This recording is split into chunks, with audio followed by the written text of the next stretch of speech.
Well, today is Monday after final exams. This is a lecture for ancient and medieval history. Welcome back, and especially welcome back to some people who've been home for a while. It's good to have you back in class. Everyone should have their notes set. Before I go on, though, I want to explain something to those of you who are still at home. When I was a kid, I mean a little small kid, I knew what vampires were. I hadn't seen much Dracula, but I knew who Dracula was. And therefore, my second favorite Sesame Street character, my first favorite was Oscar the Grouch, but my second favorite Sesame Street character was the Count of Counting. 1, 2, 3, ah, ah, ah. Yes, and because of him, and others, I know how to count. YouTube tracks how many people watch my videos, and how much of the videos they watch. And I will tell you, people at home, the numbers don't add up. You, at home, are responsible for watching every minute, for hearing every syllable of my dulcet tones. And I promise you, I will be looking. If in the future the numbers don't add up, I will go out of my way to make your lives difficult at home. I will give you extra work. I will give you extra quizzes and tests. You will learn what I'm teaching you either by the nice methods involving trust and autonomy and you making good decisions, or by the unpleasant methods of me going out of my way to make life unpleasant. Because I can. And your job is to do this stuff. So do it. Watch all the videos, every moment of them. Yes. So it's actually not accurate because if someone, like, let's say, opens the video, closes the tab, and then reopens it, your average watch time, I wouldn't go off that because that's not very accurate. That's true, but the numbers are so out there that... Well, they usually are very low. Like, even on longer videos, they're always low, but it's not the same. Well, that's if somebody goes out and in. So here's what we can do to avoid that. Pause it. Don't go out and come back. Pause it. Leave it there. Paused. See? But yes, you have a point, and actually, that's good to know. I didn't know that. I did know that the count was sometimes off, but watch it all of it. Okay, having said that, where have we been? We've been studying the Roman Republic, the Republic of Rome, where the people are king. No kings in Rome. If a person tries to become a king in Rome, they are killed. And then the killers have to answer questions. There are the 2 consuls, because the Romans didn't trust any single person with executive power. There are the tribunes of the plebs that have the special powers of veto, and they are inviolate. There's the Roman Senate that makes most big decisions, and the Assembly or the Committee of the Centuries that makes a number of small decisions. Romans earn their citizenship through military service. Service equals citizenship. So for them, there's no such thing as a conscientious objector or an empowered draft dodger. You either serve or you don't. You're either a citizen or you're not. But the Republic works. It exists as a form of government about twice as long as our American Republic has been around. So it was durable. It made sense to people.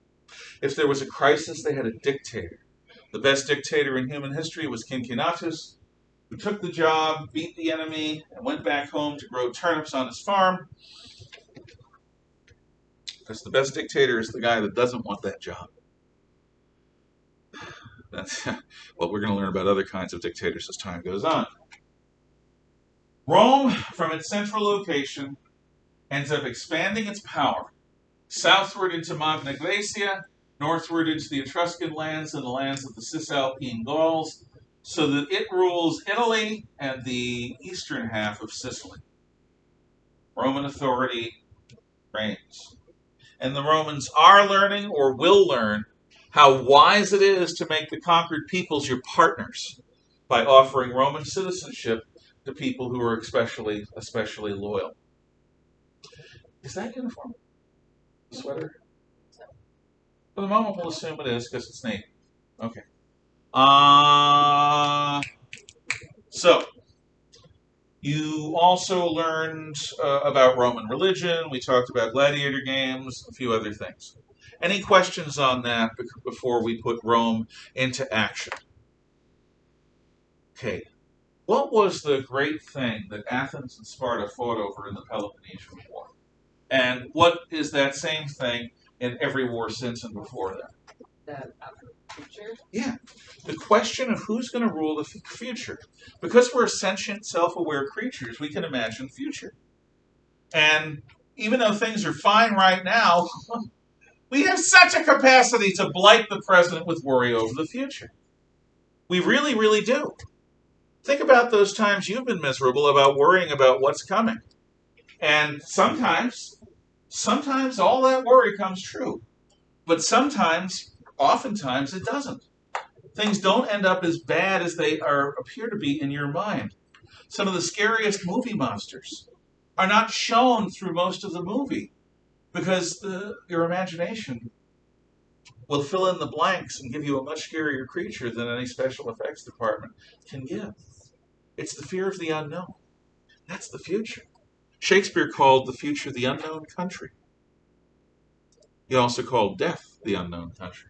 Both are things that are mysteries to us. So the Athenians and Spartans, which had no reason to fight, except worry over who would rule the future. Well, we have a similar matchup squaring up in the Western Mediterranean Sea region. Okay, so here's our map. Good. So, we've got Sicily and Sicily. We got Italy, we got Sicily. We got Sardinia, Corsica, the Balearic Islands, the Alps, the north coast of Africa, the south coast of Spain, or Iberia, as it was called. In the Western Med, there is an established superior power, a hegemon, as the Greeks would call it, a chief nation, and that is Carthage. The Carthage of Queen Dido in the Aeneid story.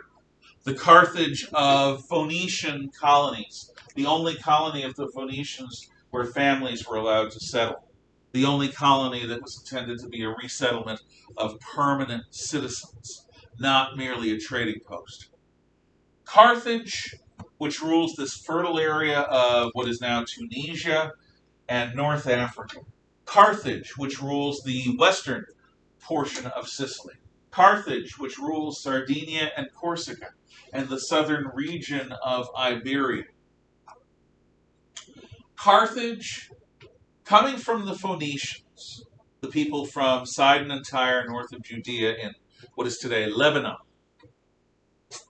are called by the Romans Punicae, or Punic, because that's their word for Carthaginian. So the Punic Wars are wars between Rome and the Carthaginians. The city of Carthage is located on a portion of the North African coast. It is a city that has its own senate, like Rome.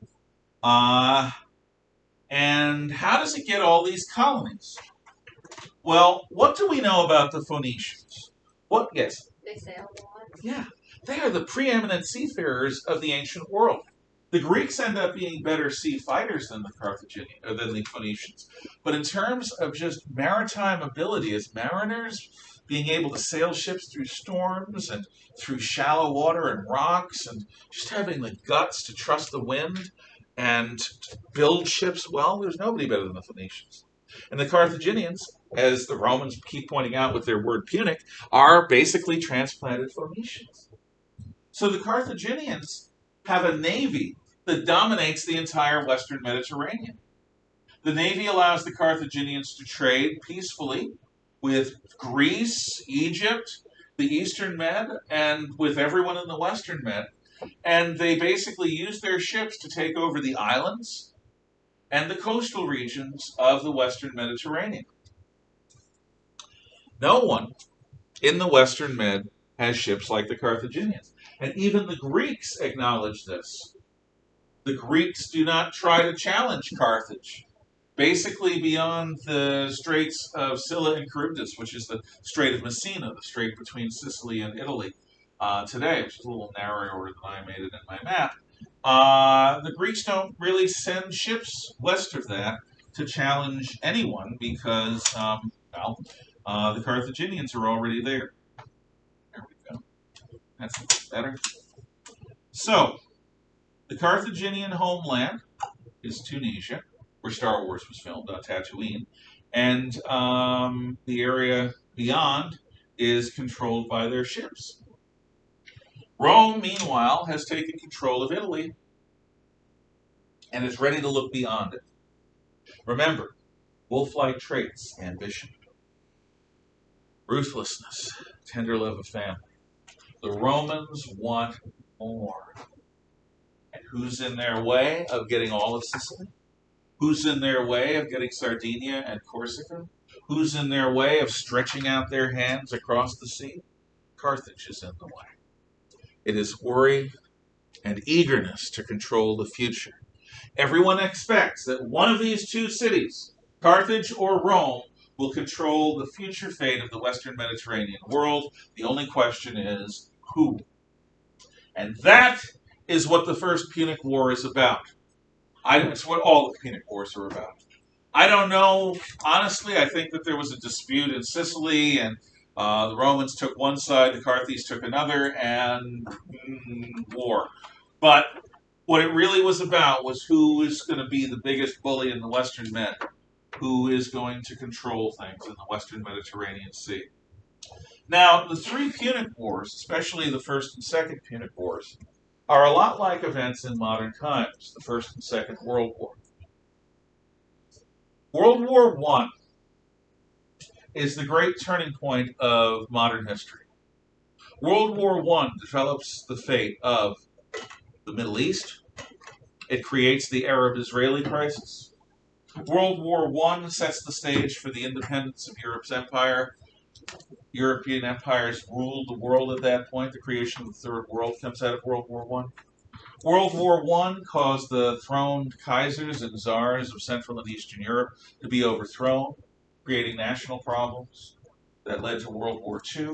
World War I sees the growth of totalitarianism, communism, National Socialism, a police state that gives you no privacy, no ability to say no. Imagine a city without any doors or without any curtains, where there's no privacy. Imagine a language without the word no in it. That's living in a totalitarian police state. Imagine being a child or a teenager your whole life, because at no time does the government treat you like an adult. That's living in a totalitarian police state. Whether it's communist or Nazi, that's it. And that's what comes out of World War I, too. All sorts of other things. All sorts of other things come out of World War I. It is a great turning point. And the question in World War I, as far as Europe is concerned anyway, is, will Germany dominate Europe into the future? Or will Europe continue to be divided between Britain, France, Russia, and the others? Germany was fighting for control. The British, French, and the Russians were fighting to retain their independence. And it was the great turning point. Well, the First Carthaginian War, the First Punic War with Rome, is about who will rule the Western Mediterranean. They assume that somebody must, that one of them must. It's also the first great encounter. And it's not going to be definitive, just like World War I. World War I sets the stage for World War II. That's why they're numbered. They're basically phases of the same struggle. First Carthaginian War or the First Punic War, same thing. Doesn't end with a definitive victory. Not really. Okay. The First Punic War is largely a navy war. The Romans, they have really good troops on land. So the Romans begin attacking across the island of Sicily. Everyone expects that the Romans might even win in Sicily, which they seem to be doing. But Sicily is an island separated from Italy by the Strait of Messina. What if the Carthaginians blockade that? With their sea power, the Carthaginians can prevent the Romans from reinforcing Sicily. Ultimately, the Carthaginians can squeeze the Romans out. That's what they believe. The Carthaginians blockade the coast of Italy. The Carthaginians have the fleet. The Romans don't have any ships of war. None. Not any. Not none. No how. Nada. Niente. Nunca. None. Zero. This is a problem. How does a nation without ships fight a navy war? Well, the U.S. Marine Corps has a credo. It's a good credo to live by if you're an aggressive, ambitious person. 3 words: improvise, adapt, overcome. You're faced with a problem, you don't go, it's not fair. No, you don't whinge. There's a problem. I got to figure a way around this obstacle, or over this obstacle, or through this obstacle. I've got to improvise. I've got to come up with a new way of doing this. Otherwise, this problem's going to beat me, and I'm not going to let myself be beaten by a stupid problem. I will improvise. I will come up with a different way of doing this. I will then adapt myself to this new way of doing things. And through improvisation and adaptation, I will overcome the problem. Nothing's going to stand in my way. I will improvise, adapt, overcome through every problem. Very human trait. This is how the Romans are going to do it. One day, off the western coast of Italy, in the Ligurian and Tyrrhenian seas, there's a storm. With waves. And it's very dangerous to be at sea. And after the storm, on the west coast of Italy, the Romans noticed something. There's a ship there that wasn't there before. It's a Carthaginian ship. It's a Carthaginian warship. It's a war galley. There are no crewmen on board because they all got washed overboard, and the ship ended up landing on an Italian beach. It's damaged, but it's not destroyed. What do the Romans do? They bring it to Rome, and they take it apart. Or they take it apart, and they bring it to Rome. They record everything. What kind of nails are used, what kind of wood is used, how the wood is bent, how the wood is shaped. They take it apart so that they can copy it. And then, copy. They build dozens, then hundreds of copies of this Carthaginian warship. Now, the same thing happens in modern times. In World War II, cities were bombed by what are called bomber aircraft. I know history is very complicated. Bombers bomb. Now, bombers, the best bombers in the world, were American and British planes that had 4 engines, 2 engines on each wing. They carried thousands and thousands of pounds of bombs. They'd fly over German or Japanese or Italian cities, and they'd unload their bombs. And the plane would literally fly up hundreds of feet in the air as the weight of the bombs was released. Americans even had a bomb sight that we could bomb accurately with. So it wasn't just a matter of randomly bombing an area. We could actually bomb a particular building as a factory. But building 4-engine bombers took us decades to figure out. The Germans never did that. The Russians never did that. And towards the end of World War II, the Russians, who were our allies, were getting ready to be our enemies. Our enemies in the Cold War. See, defeating the Nazis and the Japanese imperialists and the Italian fascists, that's part of the deal. The Russians helped us, we helped them. But after defeating the fascists, well, who's going to rule, communism or freedom? And the Russians intended it to be communism. And one of the things they needed was bomber aircraft. So, that sets the stage. In the Pacific, we were fighting the Japanese. The Russians were not. They were neutral. We were fighting with the Russians against the Germans. But against the Japanese, the Russians were neutral until the very last 2 weeks of the war. So what happens when American planes that are bombing Japan get damaged and can't make it back to American bases? Well, Russia's just across the Sea of Japan, city of Vladivostok. Well, we can land there. It's not the same as landing in an Allied area, but they'll take our crew and they'll ship it back to America. Well, it's better than losing the crew in the Pacific to sharks or losing them to the Japanese. We had developed the most modern aircraft in human history to that point. It was called the B-29 Superfortress. Boeing made it around Seattle. This thing had not only 4 engines, it was capable of going so high that you needed to have a pressurized cabin. In other words, it went almost as high as a modern jetliner will. It had computer generated turrets that had guns. If you've ever seen the first Star Wars movie, A New Hope, Episode 4, of course, the first Star Wars movie, if you see Luke and Han shooting at the TIE fighters, that's using a B-29 style mechanical computer gun turret, except with video screens. Most advanced plane on Earth. And we used it to drop 2 atom bombs on the Japanese, because it didn't take 1 atom bomb to make them surrender. It took 2. Okay.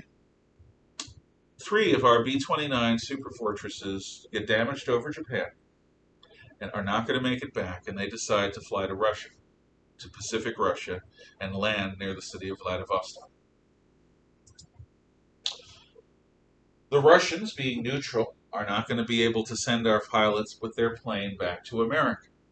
But being friendly to us, because against the Germans we're fighting on the same side, what they did is they took our pilots and our crews and shipped them across Russia by rail and sent them to Britain via the route through the Arctic Ocean.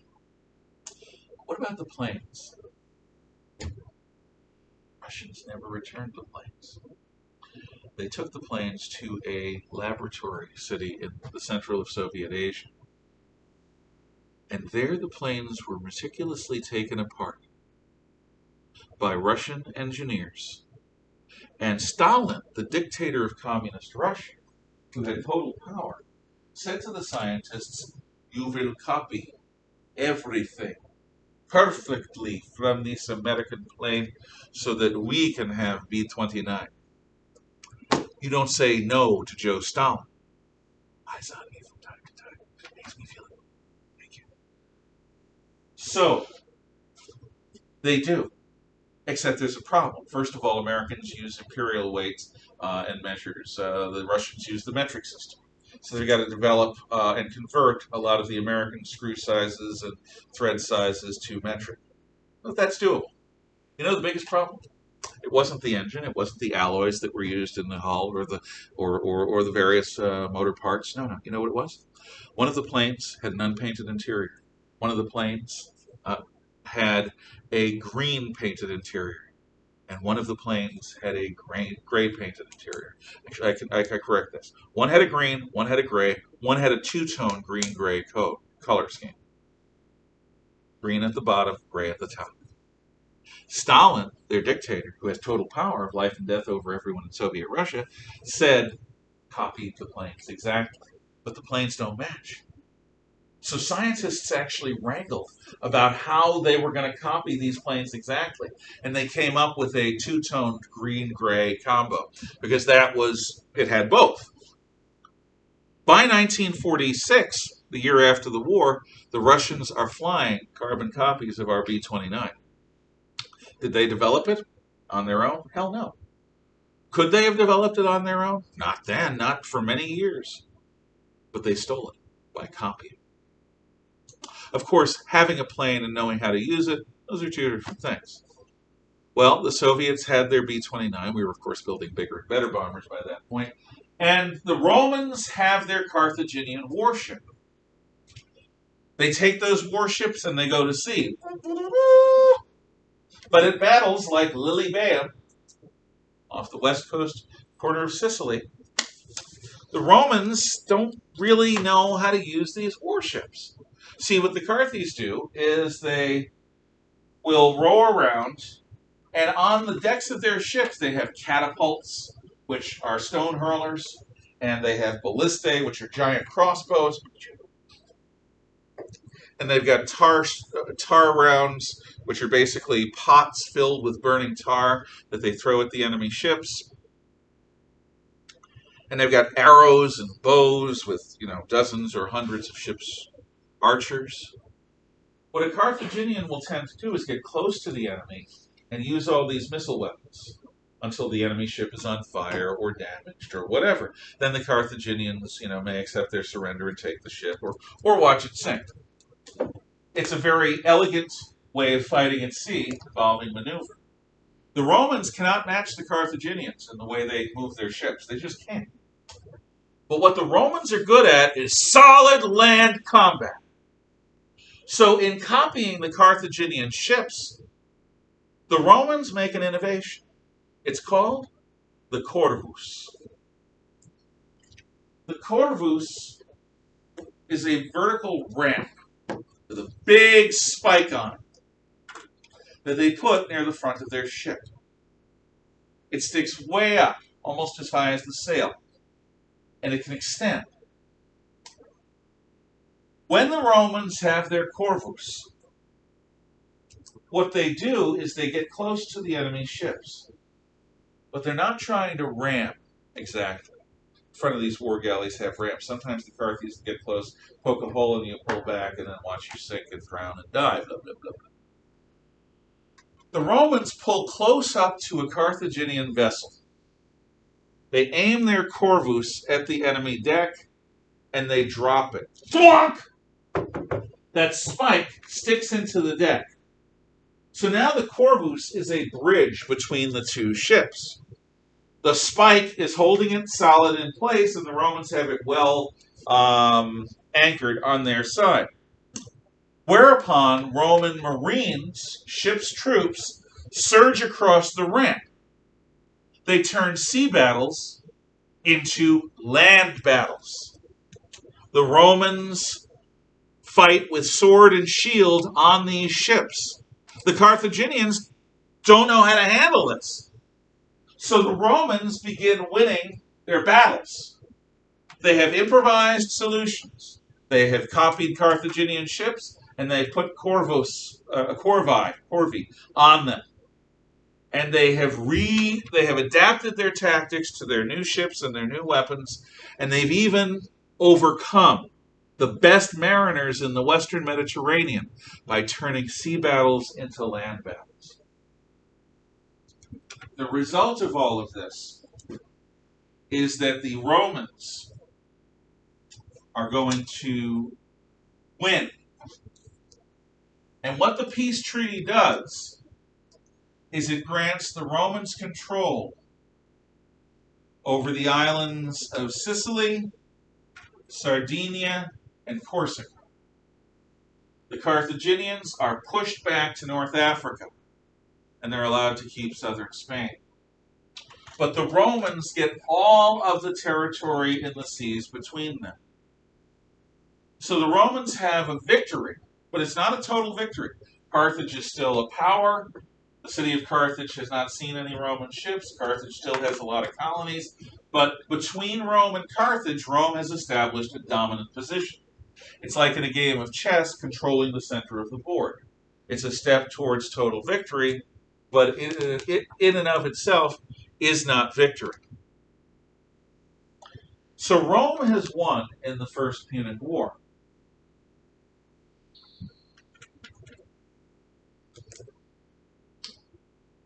Like World War I, Punic War I sets the stage for an even greater war, a more intense struggle, a life and death battle. Once again, Germany is going to try to take over Europe. Once again, it's going to have allies like Italy. And in the Pacific, Japan is going to try to take over the region of the Asian coast and China and the Pacific Islands, pushing the United States out. Who will control Europe and the Pacific? Will it be Germany and Japan? Or will it be Britain and the United States and Russia? That is one of the reasons World War II is fought.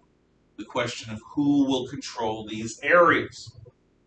But let's take a look at both sides in terms of Carthage and Rome.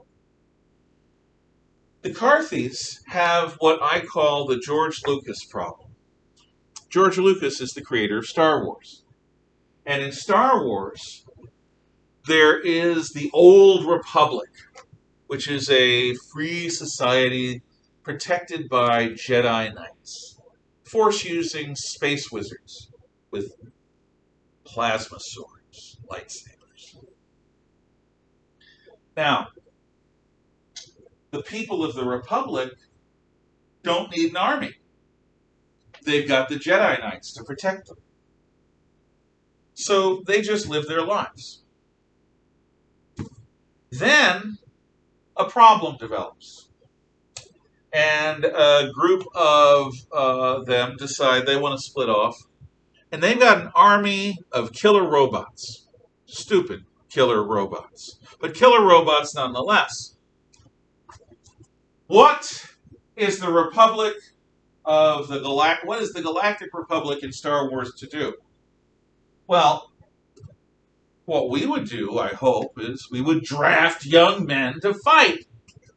And we would match their army of killer robots with an army of young men, or people, if you want to draft women too, into military service to fight them on the land, in orbit, and in deep space, wherever they are. But that is not what the Republic does. Instead, the Republic buys a clone army, cloned from a bounty hunter. And the clones will fight for the Republic against the robots that are fighting for the separatists who want to get away from the Republic. At no time do the people of these galactic societies step up, put on the uniform, go through training, and fight. It is the opposite of service equals citizenship. And ultimately, the story of Star Wars is depressing, for the Old Republic anyway, because its people don't fight for it. And ultimately, it becomes the Galactic Empire. If only they would fight for themselves, but they don't. Why? I don't know. They're afraid. Well, everyone who fights is afraid. It's dangerous. Yeah, that's war. But they won't do it. They'll fight with clones against robots, robots against clones, not them themselves. They lose their freedom. There's a lesson there. The Carthaginians fight George Lucas style. They are mariners. They are seafarers. They are traders. They are diplomats. They are artists. They hire mercenaries. The word mercenary is a vocab word. Mercenaries are soldiers for hire. Mercenaries are soldiers for hire. Mercenaries are soldiers for hire. These guys are so good at war, they can make a living at it. Are they from Carthage? Well, maybe a few. But most of them are from Greece. Some of them are from Persia. And these mercenaries have companies. And these companies charge money. Okay, you want an army to fight the Romans? Pay us. The Carthaginians get their army without having to get their hands dirty. They get to fight a war without having to fight themselves. They have mercenaries to do it. It's like hiring out. You don't want to cook dinner? Order a pizza or order delivery or something like that. But don't cook yourself. That's why you order pizza or order delivery, so you don't have to cook for yourself. In the end, the fact that the Carthaginians won't be staffing their army with Carthaginian citizens is going to make a difference. The Romans, we already talked about it. Service equals citizenship. So the Roman army is composed of citizen soldiers. And these citizen soldiers, most of them are plebeians. They're family farmers, they're craftsmen, they're workers, they're engineers. But every Roman man takes it as his duty to put on the uniform, go through the training, and fight for his country, risking his one and only life for his country. That is a rite of passage that all Roman men go through. And the result is, there's a difference between the way a mercenary fights and a citizen soldier. See, mercenaries are really good at using weapons and moving across a battlefield. Again, good enough to get paid. They're professionals. But what is a mercenary's ultimate job? What do they want? Yeah? Money. Yeah. They're there for the money.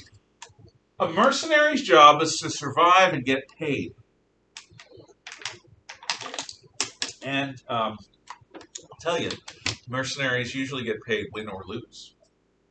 So, let's say we're on a battlefield, and I am a group of mercenaries, and I've been outfought by you guys today. What I'm going to do is surrender. I'll negotiate a surrender that will allow my guys to leave the field. I'll leave the war. We'll get paid whatever we get paid from our employer, but we're gone. Because our job is to survive to get paid, right? Now, let's reverse that situation. Let's say I'm not a mercenary. Let's say I'm a unit of citizen soldiers. And I've just been outfought in an open field battle by the U mercenaries. My job is to defend my country. My job is to keep my country free. My job is to keep me free, which the Republic does. So I am not going to surrender. I'm going to be stubborn.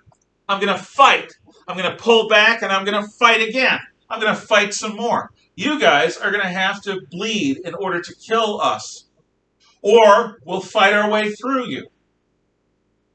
We are willing to pay the price in blood necessary to keep fighting for victory. A mercenary wants to get paid. Those motivations are so different. And the citizen soldier's dedication tended to outweigh the skill of the mercenary. Moreover, as time went on, Rome's armies became a hell of a lot more skillful. Remember, each Roman soldier was also an engineer. And discipline was hardcore. And the Romans were willing to undergo that discipline for the common good.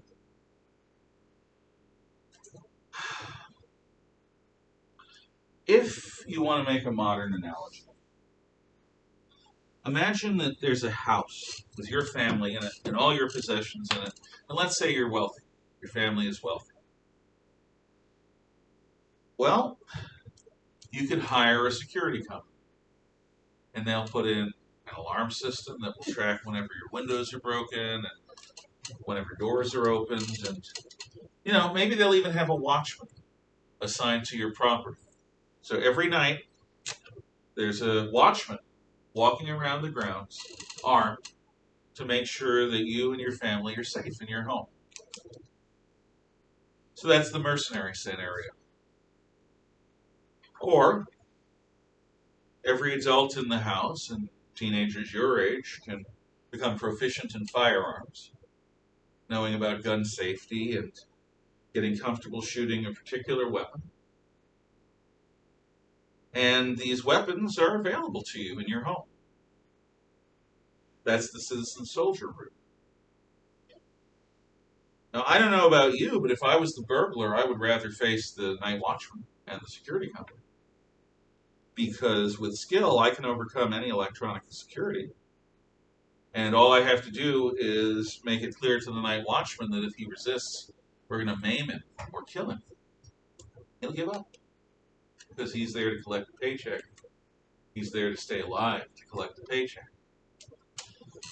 If I go up against a family that's armed and ready to fight, it's a disaster for me, the burglar. I break into a house and suddenly Grandma Kelly is shooting at me. I retreated to the living room and the teenagers are firing shotguns at me. All I want is the silverware and the family jewels. And now I'm facing a family that's fighting for their lives. I'm out of here if I can get out alive. Citizen soldiers are fighting for their freedom, their homes. And that makes them willing to take risks that mercenaries simply won't. because it's not a mercenary's job to die. It's a mercenary's job to live and collect their pay. And this difference is going to really matter when we talk about the Second Punic War. It also matters in the First. Because the Romans expect, and much of the time they succeed, if you have 10,000 Romans versus 10,000 Carthaginians, the Romans are probably going to have an edge. And that's what happens in the First Punic War. And that's what the Romans expect to keep happening. However, there's another factor that's going to be thrown in. It's going to skew all of these calculations. The factor is the Barcas. Hamilcar Barca is a general of Carthage in the First Punic War. Hamilcar Barca is defeated by the Romans, humiliated, he thinks, by them. Hamilcar Barca is going to become the Carthaginian governor of Iberia, near Tartessos in Spain, near Gades, which is the Carthaginian city in southern Spain. Gades, G-A-D-E-S.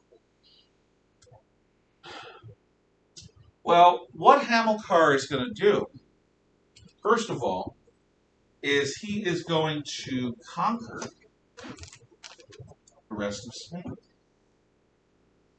It's going to take him 20 years, 30 years. He's going to conquer all these tribes, or at least conquer them enough so that they won't get in his way. So now Carthage has replaced the loss of the three islands with a big land empire on the European mainland. South of the Pyrenees, Carthage rules thanks to Hamilcar Barca. So he's got it on the ball. He's a very good general. He's dedicated. He hates the Romans. He wants to get them back. He also has a couple of sons. Among them is a son named Hannibal. Hannibal Barca. Hannibal and his brothers are not raised to be the best guys they could possibly be. They are not raised to discover their joy in life and pursue it. They are raised for one purpose: to be vengeance weapons against Rome. Hannibal and his brothers are taught from a young age military science as Hamilcar understood it. How to use infantry, cavalry, siege weapons, how to move men across a battlefield so that you can win and your enemy will lose, how to misdirect and surprise, how to flank attack, how to do a direct frontal assault, how to lead men in battle, how to make men love you and fear you more than they fear the enemy with all their weapons. Hannibal is the greatest student of his father, but the brothers are all raised to be vengeance weapons, all of them. By the time he's your age, Hannibal is commanding troops in the field.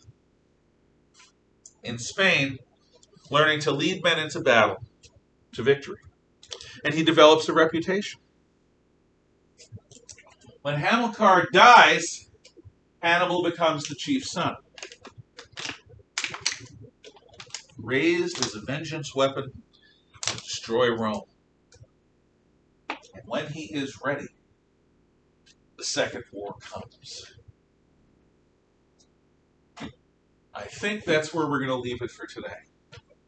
So, if you have any questions or comments, now is the time to ask or opine.